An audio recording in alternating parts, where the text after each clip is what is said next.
Let's talk about the common signs of codependency. Number one, you find yourself doing things you really don't want to do, but you do it so you can please your partner. They want to go out, they want to party, they want to hang out with their friends, they want to be in a group setting at all times, drinking, having fun. Truly, you want to be out on a date with them. You want to be one-on-one, having an intimate moment with your partner, but you don't do it. Why? You put their needs first. This is a common sign of codependency. You really don't want to displease them. You put their feelings above your own feelings. Number two, you are overwhelmed with the fear of rejection and abandonment. You don't want to be rejected or abandoned by your partner. This is why you continue to please them and put their needs first. This is the root cause of you neglecting yourself. You did not like it when your partner gave you the silent treatment when you got into it that one time. You hated the silent treatment. They cut you off. They stopped communicating with you. So that was an indicator that you was going to be abandoned. So what did you do? You people pleased. You focus on pleasing your partner more than pleasing yourself. Your needs are not being met in the relationship, but you won't tell your partner because you are afraid that they're going to abandon you and cut you off. Number three, you have a pattern of behavior of avoiding conflict. You do not want to confront your partner on their abusive behavior, nor do you want to tell them their needs are not being met. You prefer to neglect yourself and neglect telling them the truth about what the situation really is. So you tolerate the relationship. This is a common sign that you are codependent. Number four, you have a deep need for approval from your partner. You want to change careers, but if your partner doesn't approve of it, you won't do it. It's hard for you to move forward and make your own decisions unless your partner approves of it and unless your partner approves of you. You need the validation from them, or otherwise you're just going to be stuck and stagnated. Number five, you have a tendency to apologize and take on the blame just to keep the peace in the relationship. Your partner causes chaos and conflict, but you take the blame because you want to keep the peace, because you know if you let them take their own blame and take accountability for their action,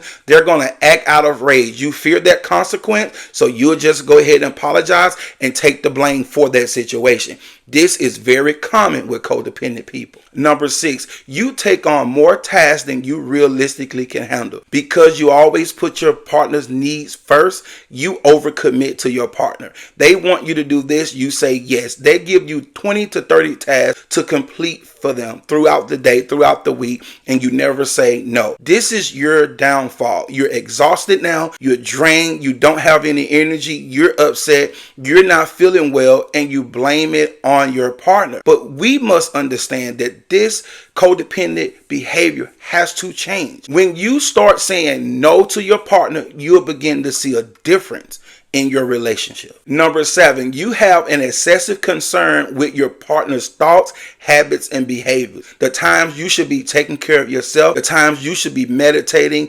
reflecting, praying, doing things for you and make sure your needs met. Instead of doing that, you are concerned with your partner behavior and habits. You make them more successful than you make yourself. This behavior has to change because you're trying to get value out of what you do for your partner because you're codependent. So what you're going to need to do is begin to put yourself first. Prioritize you first. That doesn't mean you're selfish because you put yourself first. Your needs come first. But when you're dealing with your partner who's narcissistic, they don't just put their needs first. They put their wants first. You are on the back burner. You need more balance in your relationship. Number 8, you have a habit of making decisions for your partner. Now, this come across as very controlling. Your partner set this up for you. They create problems. They're indecisive. They bring their problems to you and they want you to be their therapist and decision maker. But you're upset because they truly don't follow your advice. After you try to make the decision for them, they do something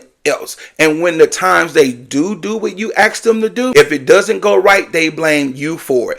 It's time for your partner to take responsibility for themselves as an individual. Nothing wrong with you giving them advice and being supportive, but you cannot continue making decisions for your partner. This must change. Recognizing the signs of codependent behavior in your life is going to make the difference. You can't change what you don't acknowledge. You're going to acknowledge, wait a minute, these signs that's being discussed, I do have these in my life. I do these things. It may not be easy to do, but if you do it, I promise you, there's going to be a better day for you on the other side. You're going to have light in your life. You're going to cast out the darkness, the toxic, dark behaviors that you're getting from your partner. You're not well physically or emotionally because you are allowing the darkness from your partner to come into you, come into your heart, your mind, and emotions, and you're putting all the light on them. They're giving you their darkness and you're giving them your light, so you have no energy and drive for yourself. They are energy vampires. This has to change. Recognize these codependent behaviors and make yourself a better person.